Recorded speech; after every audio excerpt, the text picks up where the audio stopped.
బీసీలకు 42% రిజర్వేషన్లు కల్పించాకే స్థానిక సంస్థల ఎన్నికలు నిర్వహించాలని మాజీ స్పీకర్ మధుసూదనాచారి డిమాండ్ చేశారు. ఉమ్మడి రాష్ట్రంలో జానారెడ్డి పంచాయతీరాజ్ మంత్రిగా ఉన్న సమయంలో సుప్రీంకోర్టుకు ఇచ్చిన అఫిడవిట్తోనే బీసీల గొంతు కోశారని ఆరోపించారు. రాష్ట్ర సర్కార్ బీసీలకు అన్యాయం చేస్తే ఊరుకోమని హెచ్చరిస్తున్న మధుసూదనాచారితో మా ప్రతినిధి ఏవై స్వామి ఫేస్ టు ఫేస్. రేపు తెలంగాణ క్యాబినెట్ సమావేశం జరగబోతుంది. ఒకవైపు సుప్రీంకోర్టులో ఎస్ఎల్పీ కొట్టివేసింది, రాష్ట్ర హైకోర్టులో బీసీ రిజర్వేషన్లపై స్టేజ్ అనే నేపథ్యంలో మనతో పాటు బీఆర్ఎస్ పార్టీ సీనియర్ నాయకులు మాజీ స్పీకర్ మధుసూదనాచారి గారు ఉన్నారు. వారికి తెలుసుకుందాం. సార్ చెప్పండి, మీకున్న అనుభవంలో ఈ రిజర్వేషన్ సంబంధించి రాష్ట్ర ప్రభుత్వం చిత్తశుద్ధితో చేస్తుంది అనుకుంటున్నారా? ఇది తెలిసి కావాలని కాంగ్రెస్ పార్టీకి హామీ ఇచ్చినప్పుడు, డిక్లరేషన్ ఇచ్చినప్పుడు కూడా తెలుసు. సాంకేతికంగా చట్టపరంగా ఉన్నటువంటి సమస్యలు తెలుసు.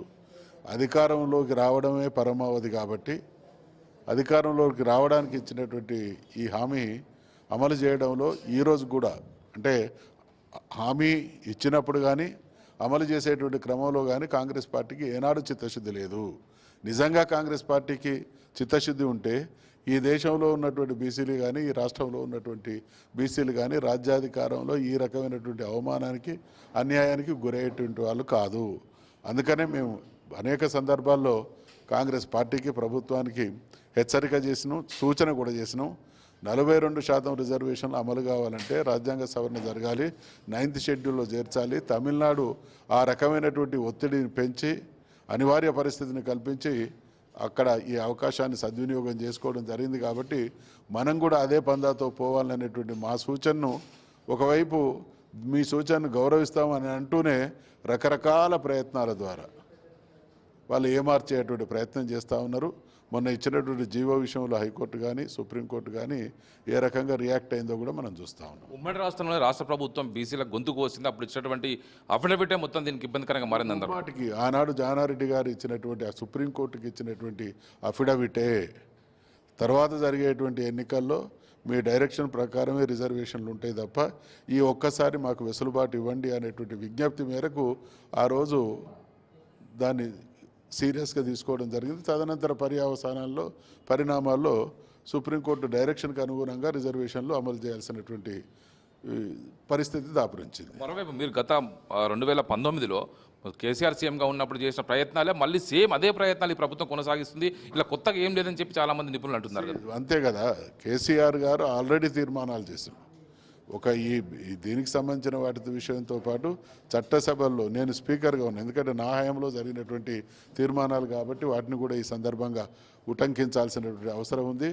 చట్టసభల్లో బీసీలకు రిజర్వేషన్లు ఇవ్వాలనేటువంటి విషయంలో తీర్మానం చేసినటువంటి కొద్ది స్టేట్లలో నాకు తెలిసి మొదటి స్టేటే బీఆర్ఎస్, తెలంగాణ. అంటే ఒకవైపు మీరు తమిళనాడు కూడా వెళ్ళి అక్కడ స్టడీ చేసి వచ్చారు కదా బీఆర్ఎస్ పార్టీ ఆధ్వర్యంలో. తమిళనాడులో కేవలం విద్యా ఉద్యోగాల్లో మాత్రమే రిజర్వేషన్లు 69% ఉన్నాయి, లోకల్ బాడీలో లేవని చర్చ కొనసాగుతుంది. దీనికి సంబంధించి ఇప్పుడు తెలంగాణలో కూడా కేవలం లోకల్ బాడీలకు సంబంధించి చర్చ సాగుతుంది. ఈ 42% విద్యా ఉద్యోగాలకు సంబంధించిన విషయం చర్చకు రావట్లేదు, ఎందుకు ఇట్లా? ఇప్పుడు తమిళనాడులో మీరు అంటున్నటువంటి 69, 70 కాదండి. స్థానిక సంస్థల్లో వాళ్ళు 90-95% వాళ్ళు అవైల్ చేసుకుంటున్నారు. ఎక్కడైతే అవకాశం ఉన్నదో వాళ్ళు ఎక్స్ట్రీమ్గా ఎంజాయ్ చేస్తున్నటువంటి వాళ్ళకి అది అవసరం లేదు. తమిళనాడు విషయానికి వస్తే స్థానిక సంస్థల్లో రిజర్వేషన్ అనేటువంటిది అవసరం లేదు. అప్పటికే వాళ్ళు ఆ శాతాన్ని మించి ఉన్నారు కాబట్టి వాళ్ళకి అది అంశం కాదు. కానీ తెలంగాణలో బీసీల విషయానికి వచ్చినప్పుడు స్థానిక సంస్థల్లో రిజర్వేషన్ అనేటువంటి మాట హామీ ఇచ్చిందే కాంగ్రెస్ పార్టీ కదా. మళ్ళీ దాన్ని కూడా డొంక తిరుగుడు సమాధానం ద్వారా ఎదుటోళ్ళ మీద లేదా తప్పించుకునేటువంటి ప్రయత్నం చేయడం కరెక్ట్ కాదు. ఏ హామీ అయితే కాంగ్రెస్ పార్టీ ఇచ్చిందో ఆ హామీని అమలు చేయమని తెలంగాణలో ఉన్నటువంటి బీసీ సమాజం డిమాండ్ చేస్తూ ఉన్నది. మేము అసలు ఒరిజినల్గా బీసీలుగా మేమెంతో మాకంత అనేది బీసీల నినాదం. ఖచ్చితంగా రేపటి క్యాబినెట్ సమావేశంలో రాష్ట్ర ప్రభుత్వం పాత రిజర్వేషన్ ప్రకారం వెళ్ళొద్దు, ఖచ్చితంగా వాళ్ళు ఏదైతే హామీ ఇచ్చారో ఆ మాట నిలబెట్టుకోవాలని చెప్పేసి మధుసూదనాచారి గారు అంటున్నారు. కెమెరామెన్ నవీన్తో A Y Swamy, I news, Hyderabad. బులెటిన్లో షార్ట్ బ్రేక్ తీసుకుందాం. స్టే